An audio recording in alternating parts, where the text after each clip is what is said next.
Tahun 2008, sore itu, mobil off-road milik perusahaan melaju pelan, membelah lautan pohon kelapa sawit yang seolah tak berujung. Jendela mobil memantulkan bayangan gelap dari deretan batang pohon yang berdiri rapat. Udara di luar terasa berat dan lengket, membawa bau tanah gambut basah, bercampur aroma langu dari sisa panen. Di belakang kemudi, Paris, manajer perkebunan yang masih berusia 28 tahun, sesekali memijat pelipisnya. Ia baru saja melakukan perjalanan jauh dari ibu kota provinsi menuju pedalaman Kalimantan Tengah. Penugasan ini adalah tantangan terbesarnya. Lokasinya PT Griawana, dikenal sebagai perkebunan tua dengan hasil yang tidak stabil dan masalah internal yang parah. Paris dikirim untuk memulihkan produksi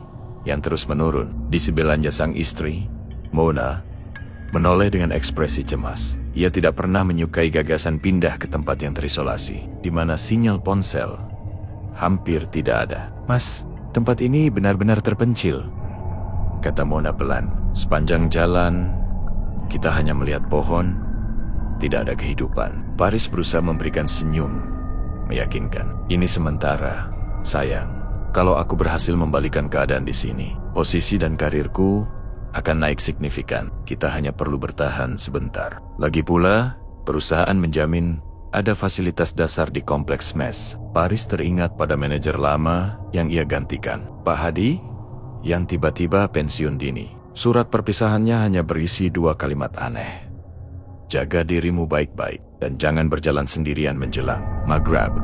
Paris menganggapnya sebagai nasihat orang tua yang terlalu khawatir. Ketika senja mulai turun, mereka tiba di kompleks perumahan karyawan atau base camp. Tempat itu sunyi, hanya ada beberapa barak kayu yang terlihat usang, sebuah kantor kecil dengan cat mengelupas, dan sebuah mes yang terletak agak terpisah. Di dalam mes, suasana terasa dingin meski suhu luar masih panas. Mereka menemukan perabotan diselimuti debu tebal. Segera setelah itu, seorang mandor tua dan kurus, Pak Kasman, datang menyambut mereka. Wajah Pak Kasman terlihat keras dan senyumnya terasa dingin. "Selamat datang, Pak Paris, Bu Mona," sapa Pak Kasman dengan suara serak. "Sudah lama kami tidak menerima manajer baru.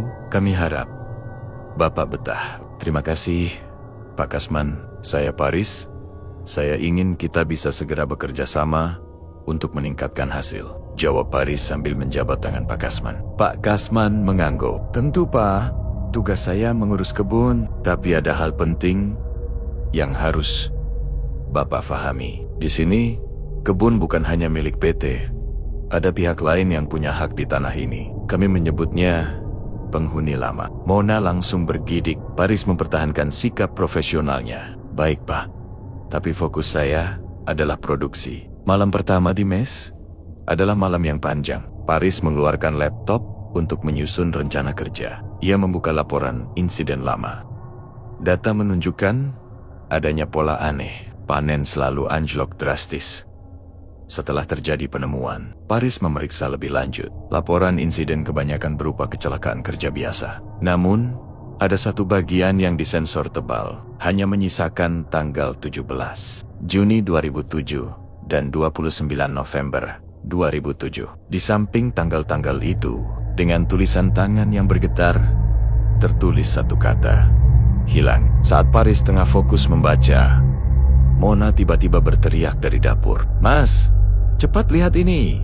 Paris bergegas menghampiri. Mona berdiri di depan jendela dapur yang tertutup rapat, menghadap ke kebun. Di tengah lapisan embun tipis pada kaca, terukir jelas sidik jari besar yang basah, seolah dicapkan dari luar dengan lumpur atau cairan kental. Jendela itu hampir 2 meter dari tanah. Ketika Paris menyalakan lampu luar, ia hanya melihat gelapnya barisan sawit dan keheningan yang mencekik. Lalu, sebuah bisikan samar terbawa angin, terdengar seperti suara anak kecil yang memanggil tanpa emosi, "Pulang, pulang." Mona memeluk suaminya, menangis. "Kita harus segera pergi dari sini. Tempat ini tidak aman." Paris sadar. Masalah di perkebunan ini jauh lebih gelap daripada sekadar laporan produksi. Pagi hari, di perkebunan sawit, membawa sinar matahari yang samar-samar menembus celah-celah daun. Namun,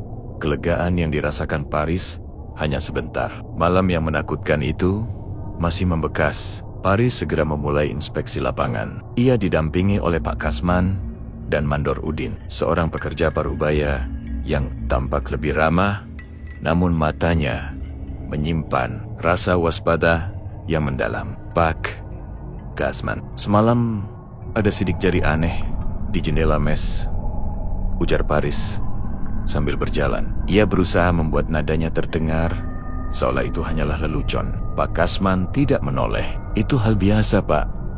Kadang biawak suka naik. Perkebunan ini dekat dengan hutan primer. Jawaban itu terasa hambar dan tidak meyakinkan bagi Paris.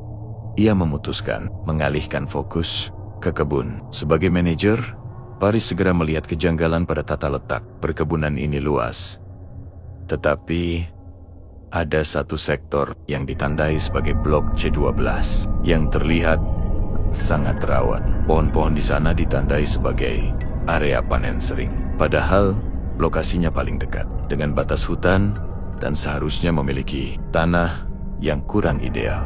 Blok-blok di sekitarnya, seperti blok B11, justru tampak layu dan berlumpur. Kenapa blok C12 ini begitu berbeda, Pak Kasman? Tanya Paris, mengeluarkan peta digital. Menurut data satelit, tanah di sini seharusnya kurang subur. Kenapa justru disinilah panennya selalu maksimal? Pak Kasman mendadak menghentikan langkahnya. Wajahnya menegang. Itu blok andalan, Pak. Tanah di sana bagus sekali. Kami tidak tahu kenapa, tapi hasilnya selalu melimpah. Mandor Udin yang sedari tadi diam, tiba-tiba berbisik, "Jangan terlalu banyak bertanya soal blok C12. Pak, kami punya cerita di sana." Pak Kasman menatap tajam Mandor Udin. Mandor Udin segera menunduk. "Cerita apa, Pak Udin?" "Saya perlu tahu. Saya manajer di sini," desak Paris. Pak Kasman menghela napas panjang. "Baiklah, Pak. Dulu, di area blok C12 ini adalah pemukiman. Sekitar tahun 90-an, saat pembebasan lahan, ada sebuah tragedi. Satu keluarga, ayah, ibu, dan 2 anak kecil, hilang tanpa jejak saat proses pembebasan itu. Sejak saat itu, siapapun yang masuk ke sana merasa diawasi. Alat sering hilang, dan beberapa pekerja pernah diserang. Tapi, hasil panen di blok itu selalu bagus. Kami punya aturan tidak tertulis. Jangan pernah mengambil panen berlebihan, dan jangan masuk ke sana setelah pukul 5 sore. Jika dilanggar, dia akan marah." Malam harinya, Paris kembali ke laporan Pak Hadi, menyadari bahwa tanggal insiden hilang selalu bertepatan dengan masa panen raya blok C12. Saat ia sedang mempelajari peta monumen dekat. "Mas, tadi sore aku bicara dengan beberapa istri pekerja. Mereka semua melarangku mendekati sumur tua. Sumur itu sudah ditutup, tapi di sekitarnya mereka selalu menemukan mainan anak-anak. Mainan itu selalu berpindah tempat setiap pagi." Mona menunjuk ke peta digital Paris. Titik yang ditunjuknya berada di perbatasan blok C12 dan blok B11. Tiba-tiba, laptop Paris berkedip. Sebuah file tersembunyi muncul di layar, berjudul C12 Final Doc. Paris membukanya. Itu adalah catatan terakhir Pak Hadi yang tidak resmi. Isinya ditulis dengan huruf kapital. Mereka benar. Dia nyata. Dia hanya mau C12. Aku coba keluar, tapi dia menguncinya. Hari ini tandan itu berdarah. Bau amisnya tidak hilang. Aku tahu apa yang dia mau. Dia mau kami semua mengakui haknya. Paris, jika kamu baca ini, jangan pernah mencari yang hilang. Biarkan mereka tinggal di bawah pohon itu. Jangan pernah masuk ke C12 lebih dari jam 5 sore. Jangan pernah listrik di mes tiba-tiba padam. Kegelapan pekat menyelimuti ruangan. Bersamaan dengan itu, terdengar suara dentuman keras dari atap. Sesuatu yang berat baru saja melompat ke atas langit-langit. Mona mencengkeram lengan Paris. Paris segera meraih senter. Suara gesekan seperti kuku panjang menggaruk kayu, bergerak perlahan tepat di atas kepala mereka. Gesekan itu berhenti. Lalu terdengar suara napas yang berat dan serak, seperti bisikan dari liang lahat. Kau mengambil. Dia sudah tahu, dan dia tahu Paris telah melanggar batas yang seharusnya tidak disentuh. Ketakutan adalah satu-satunya hal yang bisa dicium oleh Paris dan Mona di kompleks mes malam itu. Setelah suara dari atap menghilang, keheningan yang tersisa terasa jauh lebih menekan. Listrik masih padam. Paris dan Mona meringkuk di kamar. Senter di tangan Paris bergetar. "Mas, kita harus pergi besok pagi," pinta Mona. Suaranya serak. "Aku tidak peduli dengan karir. Aku hanya ingin kita selamat dari tempat ini. Kita tidak bisa lari begitu saja." "Sayang," balas Paris. "Melarikan diri sekarang berarti membiarkan dia menang. Aku yakin dia tidak akan melepaskan kita sampai urusan ini selesai. Dia ingin keadilan, dan dia ingin kita melihat apa yang telah terjadi di sini." Paris yakin bahwa misteri blok C12 adalah kunci dari semua masalah ini. Mengapa blok itu selalu memberikan hasil panen terbaik, sementara pekerja ketakutan untuk memasukinya? Apa yang ditukar oleh para manajer lama dengan hasil panen yang melimpah itu? Keesokan harinya, Paris segera mengatur pertemuan rahasia dengan Mandor Udin, menjauhi pengawasan siapapun. "Pak Udin, katakan yang sebenarnya. Apa yang terjadi pada orang-orang yang dilaporkan hilang itu?" desak Paris. Mandor Udin terlihat sangat pucat. Matanya terus melihat ke sekeliling. "Bukan cuma keluarga yang hilang saat pembebasan lahan itu, Pak. Ada beberapa pekerja lain yang juga lenyap. Yang paling akhir, 2 tahun lalu, mereka masuk ke C12 setelah jam 5 sore. Disuruh mengambil tandan yang tersisa. Mereka tidak pernah kembali. Kami hanya menemukan satu hal." "Apa itu?" tanya Paris. "Gergaji mereka hancur, bengkok seperti diremas tangan yang sangat besar, dan berminyak. Bukan minyak sawit biasa, Pak.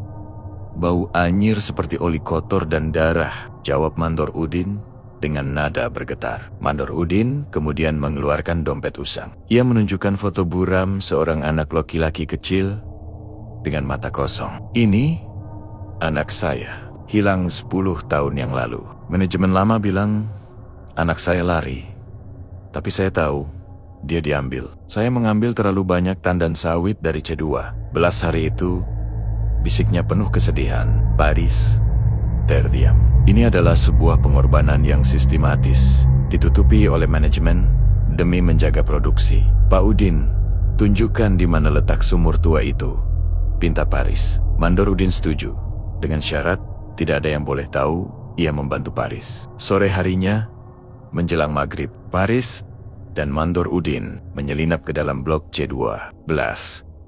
Paris mendapati sumur tua itu ditutup dengan lempengan beton tebal yang mulai retak. Bau busuk dan anyir terasa sangat kuat. Di atas beton itu, teronggok sebuah boneka kain tua yang kusam. "Boneka ini, Pak, ini dia yang selalu berpindah," bisik Mandor Udin. Paris mendekat, merasakan hawa dingin yang luar biasa. Tiba-tiba, suara retakan keras terdengar dari dalam kebun, seperti batu besar yang digeser. "Ayo kita pergi, Pak." "Dia sudah tahu," teriak Mandor Udin panik. Paris mengabaikannya. Ia melihat ke celah retakan beton dan menyalakan lampu ponselnya. Cahaya senter menembus ke dalam sumur. Jantungnya mencelos. Di dasar sumur, ia melihat genangan air keruh, dan di dalamnya ia melihat bayangan putih yang mengambang. Bukan satu, tapi 3 bayangan. "Mayat!" bisik Paris tercekat. "Jasad keluarga yang hilang." Mandor Udin segera menarik lengan Paris. "Cukup, Pak. Itu hewakan. Mereka sudah lama tidak di sana. Kita harus lari." Namun, sudah terlambat. Dari kedalaman kebun sawit, bayangan gelap bergerak dengan kecepatan abnormal. Itu adalah sosok Sawit yang menjulang, kurus, dan diselimuti serat pelepah kering. Tampak seperti pohon berjalan. Sosok itu tidak mengejar, tapi ia meluncur. Sosok itu berhenti di tepi pohon sawit terbesar, yang tandanya berwarna merah kehitaman mengerikan. Dari tubuhnya, terdengar raungan yang mirip dua batu besar digesekkan. Kau mengambil yang bukan milikmu. Sesaat kemudian, Paris mendengar benturan logam dari arah mes. "Mona!" teriak Paris.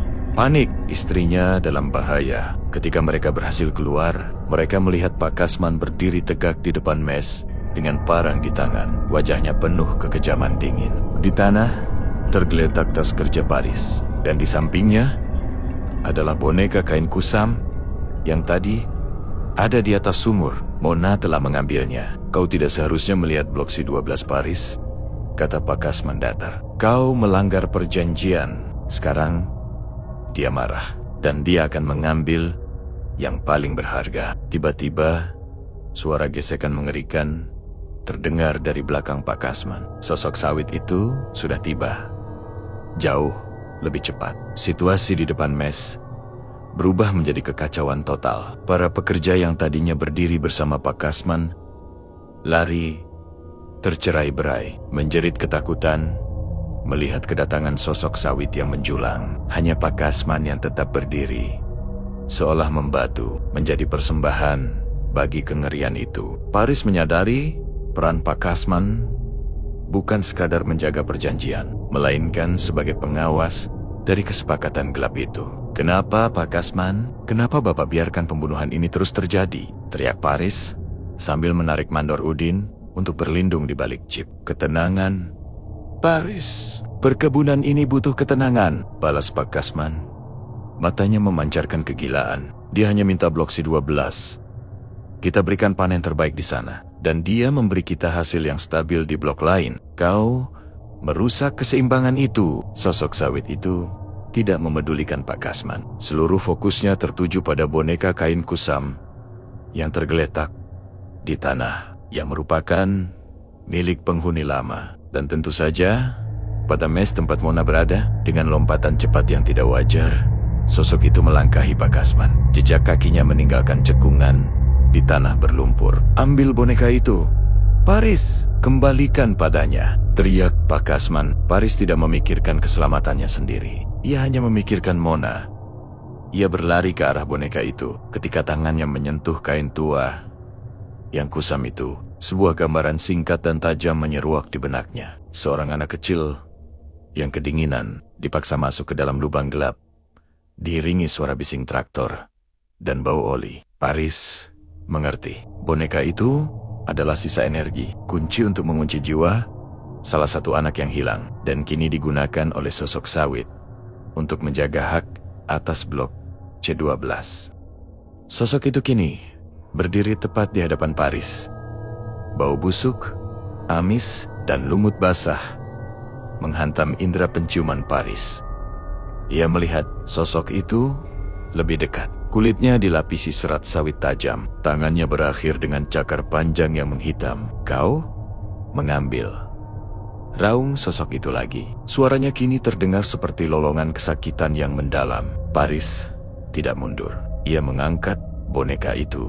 "Aku tidak mengambilnya. Aku tahu siapa kau sebenarnya. Kau bukan iblis. Kau adalah jiwa korban. Kau menjaga tempat ini karena di sana di bawah sumur itu mereka menyembunyikan kalian." Paris berteriak mengarah ke sumur tua. "Panen itu hanyalah cara kalian menunjukkan keberadaan kalian. Kami akan membongkar sumur itu.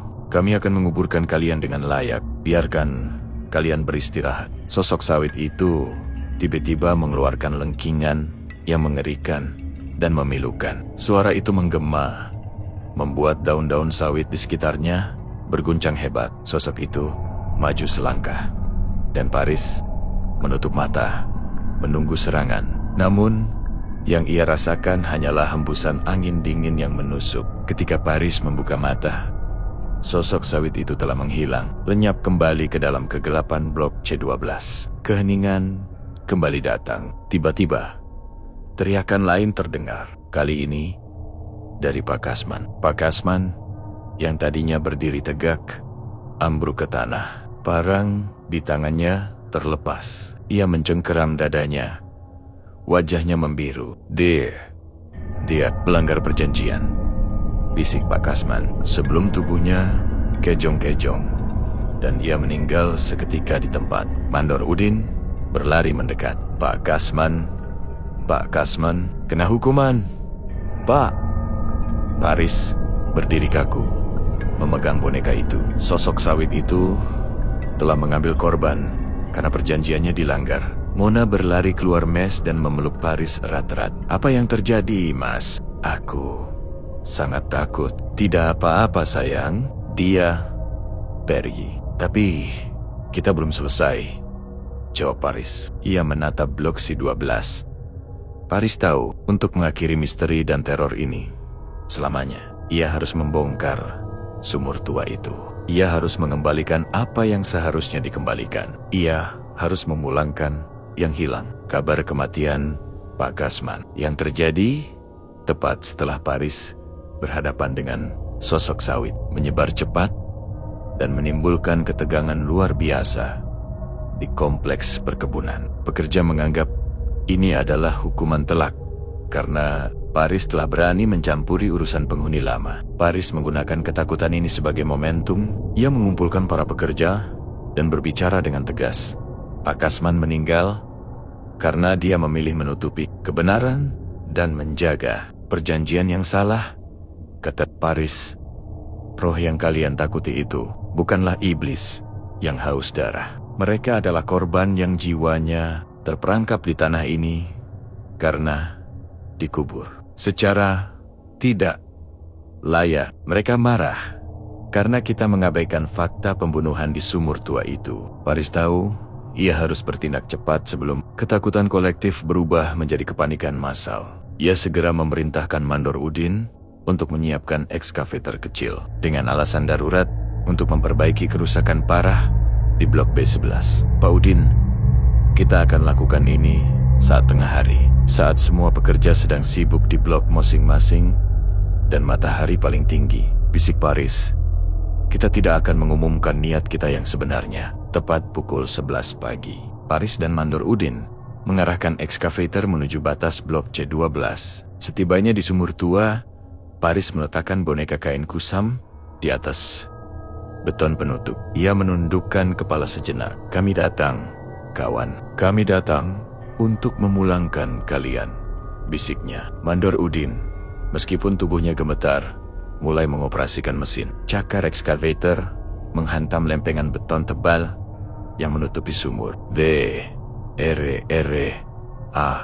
Kakak, beton itu pecah. Bau anyir busuk yang jauh lebih pekat dan hawa dingin yang menusuk tulang menyeruak keluar dari lubang gelap. Paris mendekat, menyalakan senter. Di dasar sumur, di bawah lumpur tebal, terlihat jelas sisa-sisa perabotan rumah tangga dan yang paling mengerikan, tulang belulang yang hampir menyatu dengan tanah. Ia bisa melihat setidaknya 4 kerangka. Salah satunya berukuran sangat kecil. Tolong, Pak Udin, angkat perlahan. Kita harus perlakukan mereka dengan hormat, pinta Paris. Saat ekskavator mulai menggali dengan sangat hati-hati, sebuah gemuruh besar tiba-tiba terdengar dari dalam kebun sawit.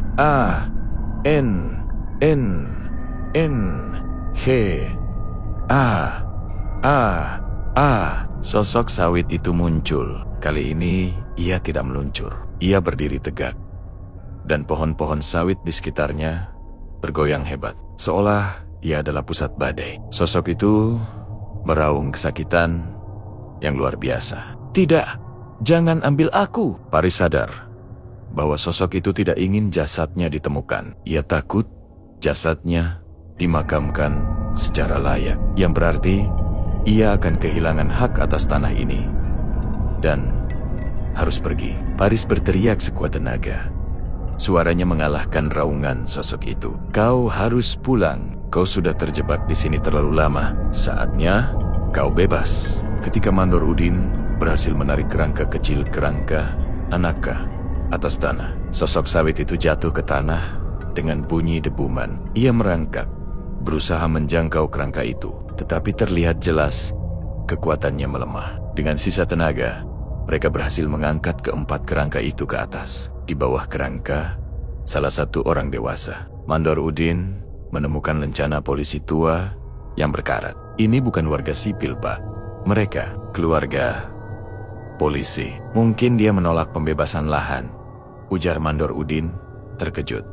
Saat kerangka terakhir diangkat, sosok sawit itu berhenti bergerak. Tubuhnya mulai mengeluarkan asap tipis, dan dalam sekejap, ia menyusut. Kulit serat sawitnya mengering, terlepas, dan yang tersisa di tanah hanyalah tumpukan lumut, serat pelepah, dan tandan sawit merah kehitaman yang sudah membusuk. Sosok itu telah menghilang. Paris mendekat. Di antara tumpukan busuk itu, ia melihat 4 mainan anak-anak yang kini terlihat bersih, diletakkan berdampingan. Ia mengambil boneka kain kusam yang tadi ia letakkan di sumur. Ia meletakkannya di samping kerangka kecil itu. Pulanglah. Pulanglah. Kalian semua sudah boleh pulang sekarang. Berita tentang penemuan kerangka di Blok C2 belas segera menarik perhatian publik dan pihak kepolisian. Penyelidikan resmi dibuka. Lencana polisi tua yang ditemukan Mandor Udin menjadi bukti kunci. Keluarga itu memang adalah korban pembunuhan yang menentang praktik pembebasan lahan ilegal oleh manajemen perusahaan terdahulu. Mereka dibunuh dan dikubur di sumur itu agar rahasia mereka tidak terbongkar. PT Kriawana, perusahaan lama, menghadapi tuntutan hukum besar. Perusahaan Paris yang baru mengakuisisi konsesi segera bergerak cepat untuk membersihkan nama baik. Mereka setuju memberikan kompensasi besar kepada ahli waris yang berhak dan yang terpenting bagi Paris, mengizinkannya menindaklanjuti kasus ini sampai tuntas. Seminggu kemudian, kerangka keluarga Malang itu dikremasi dan dimakamkan secara layak di pemakaman umum, jauh dari lokasi perkebunan. Pada hari pemakaman, Paris melihat Mona tersenyum tulus, senyum lega. Untuk pertama kalinya sejak mereka tiba di sana. Setelah pemakaman, Paris kembali ke perkebunan. Ia segera memanggil semua pekerja untuk rapat. Mulai hari ini, kata Paris, berdiri di depan mes yang kini sudah dicat ulang dan diperbaiki. Blok C12 tidak akan lagi ada. Blok itu akan menjadi blok peringatan. Tidak ada yang boleh memanen di sana. Kami akan jadikan area itu sebagai monumen, mengenang keluarga yang menjadi korban keserakahan. Kami akan menanam pohon-pohon rindang lain di sana, bukan sawit, agar arwah mereka benar-benar tenang. Para pekerja yang tadinya dipenuhi ketakutan, kini merasakan kelegaan yang besar. Mereka menyadari bahwa sosok sawit yang mereka takuti bukanlah makhluk jahat, melainkan jiwa yang terperangkap dan haus keadilan. Mereka kini tidak lagi takut pada blok itu, melainkan menghormatinya. Mandor Udin yang diangkat menjadi mandor kepala tersenyum pada Paris. Terima kasih, Pak. Akhirnya anak saya tenang. Kami semua tenang. Sejak blok C12 diubah menjadi blok peringatan, produksi di blok-blok lain mulai membaik. Kehadiran penghuni lama kini terasa berbeda. Tidak ada lagi suara gesekan kuku, tidak ada lagi bisikan yang memanggil, dan tidak ada lagi sidik jari basah di jendela. Kadang-kadang, saat Paris dan Mona berjalan di sore hari, mereka masih merasakan hembusan angin dingin melintas. Tapi angin itu kini membawa perasaan damai. Paris berhasil menyelesaikan masa jabatannya di PT Kriawana. Ia berhasil meningkatkan produksi, memulihkan moral pekerja, dan yang paling penting, menyelesaikan konflik yang berakar pada tragedi masa lalu. Karirnya melesat, persis seperti yang ia harapkan, namun dengan bonus moral yang tak ternilai harganya. Sebelum meninggalkan perkebunan, Paris dan Mona mengunjungi blok peringatan. Di sana, di bawah pohon beringin muda yang baru ditanam, di tempat sosok sawit itu menghilang, mereka melihat sebuah ukiran kecil di atas batu. Di sini, mereka menemukan kedamaian. Ketika mereka berbalik untuk pergi, Mona berhenti. Ia menunjuk ke arah dondon sawit yang tersisa di blok peringatan. Mas, lihat di atas, salah satu pelepas sawit, terdapat sepotong kecil kain kusam dari boneka yang sudah dimakamkan. Di sebelannya tergeletak satu butir buah sawit yang matang sempurna. Warnanya kuning kemerahan, terlihat indah. Mona tersenyum. Mereka hanya ingin kita tahu bahwa mereka ada di sini. Mereka menjaga kita. Paris mengangguk. Ia tahu kebun sawit itu tidak lagi menakutkan. Ia akan selalu menjadi pengingat bahwa keadilan, cepat atau lambat, akan menemukan jalannya, dan bahwa hantu yang paling mengerikan adalah hantu dari masa lalu yang belum terselesaikan.